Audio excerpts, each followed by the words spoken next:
Your parents left Iran in 1979 after the revolution. Then they went back when you were about 8 years old, and you lived in Iran until I think you were 17. So you've got a kind of unique perspective on this, I guess.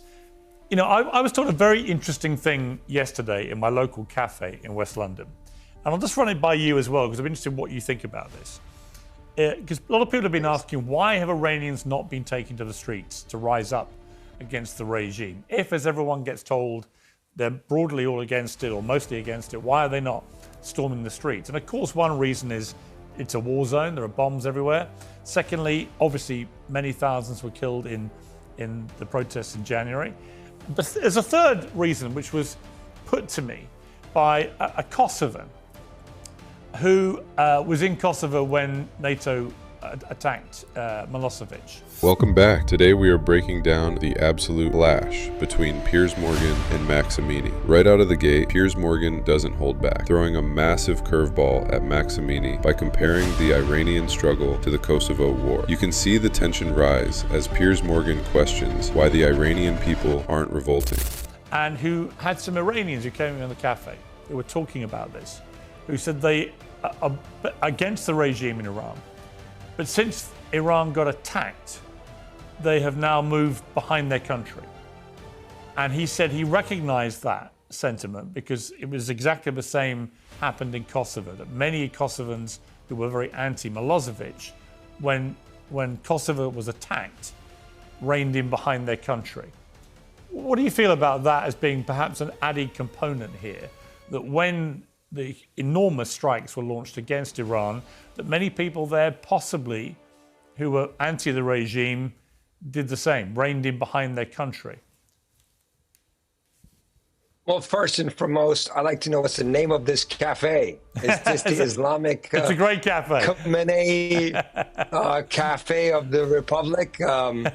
Look, I think personally, if I give you my own sort of feel on this topic, would be that someone who says that is not speaking from the voices that are coming out of Iran. We are just outside of Iran, connecting to the people that we know. I have a strong, big fan base in Iran.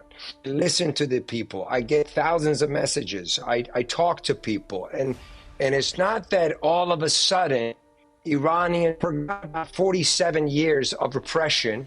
They forgot about a mass murder that just happened less than a month ago. And all of a sudden they came behind their country and they're now supporting the Islamic Republic of Iran, the regime that brutally has affected these people's lives. I just find that hard to believe, I think. But Max Amini stands his ground. Max Amini immediately corrects the narrative, reminding Piers Morgan that his people have endured 47 years of brutal repression. It's a high-stakes chess match where Piers Morgan brings the heat, but Max Amini brings the cold, hard reality of the Iranian streets. I think there is a sort of a sentiment that nobody likes war.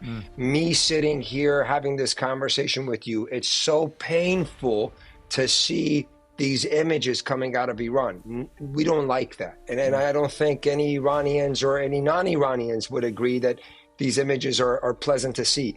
I think we're in a really bad predicament. We're trying to see what outcome is possibly going to give us a better future. We're hoping for the best. We're hoping for a strategic attack on Iran. We're hoping for this not to be a war on Iran, to be a war on the Islamic Republic of Iran, meaning the attacks and the way their military is attacking Iran is very well calculated.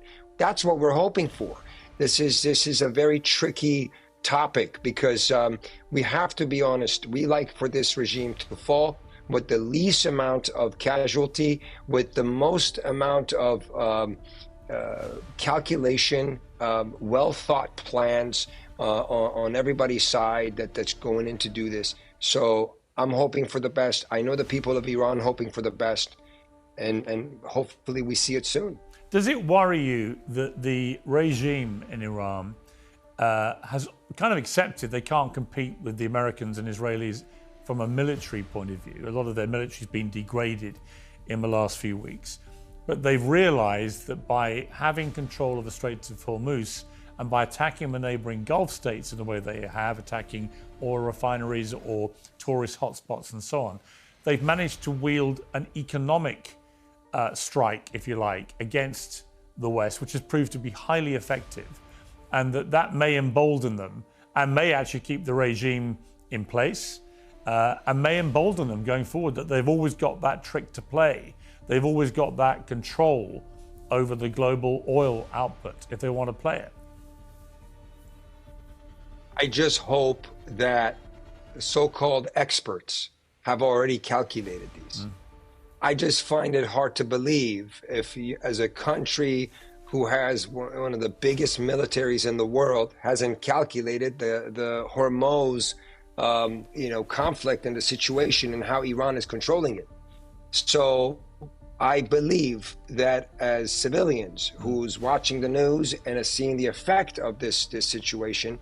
In this second segment, Piers Morgan shifts the focus to the global economy, and things get even more intense for Max Amini. Piers Morgan grills the comedian on the Strait of Hormuz and the skyrocketing price of oil, essentially asking Max Amini if the world is ready for a collapse. The way Max Amini handles the pressure from Piers Morgan is incredible. Max Amini admits the situation is tricky, but he challenges the assumptions of Piers Morgan by hoping for a calculated, strategic strike against the regime, rather than a total war on the people. Piers Morgan is looking for a yes or no answer, but Max Amini is forcing the audience to look at the human cost. We are worried, but I would really truly think that it's naive thinking that the experts have not already calculated the length of this, and they haven't calculated what options they have, and so on and so forth. So I think in any conflict, we're going to see oil prices go up. And this situation is obvious because this is a very,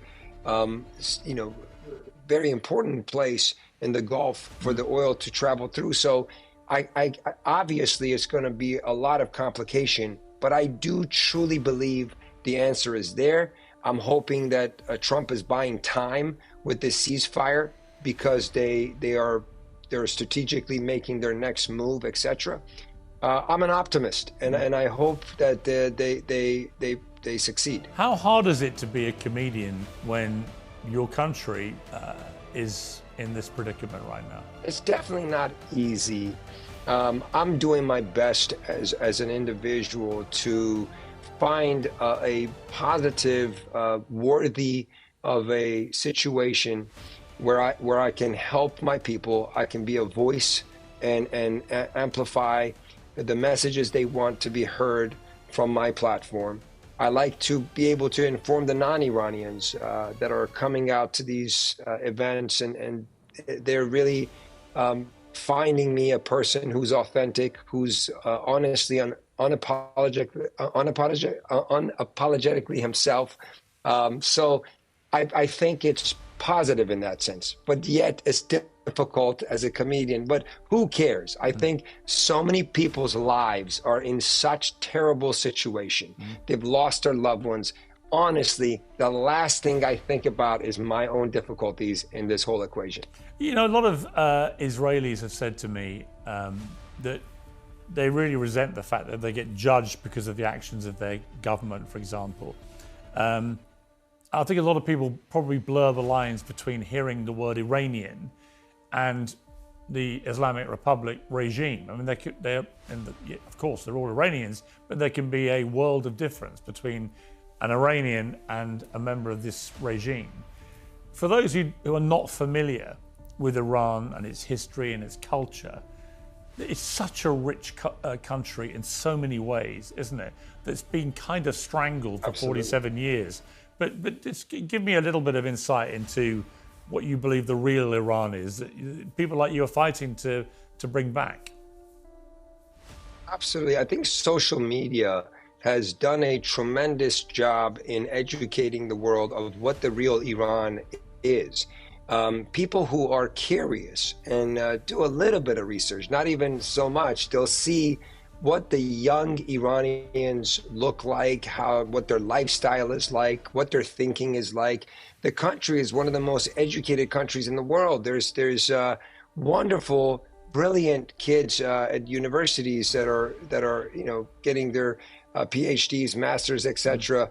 They're coming to Europe, they're going to US, and they're making such difference in the whole world. So let's look at the most emotional part of the night. Piers Morgan asks Max Amini a deeply personal question. How do you tell jokes when your country is burning? Max Amini explains to Piers Morgan that being a voice for his people is more important than his own difficulties. Max Amini paints a picture of a real Iran for Piers Morgan, describing a nation of brilliant, highly educated youth that the media often ignores. It's a rare moment where Piers Morgan actually pauses to listen as Max Amini describes the class and grace of the Iranian people. Through the eyes of Max Amini, we see an Iran that Piers Morgan and the West rarely get to witness. It's obvious that a country like Iran has an image on the media and a complete different soul and lifestyle behind this image.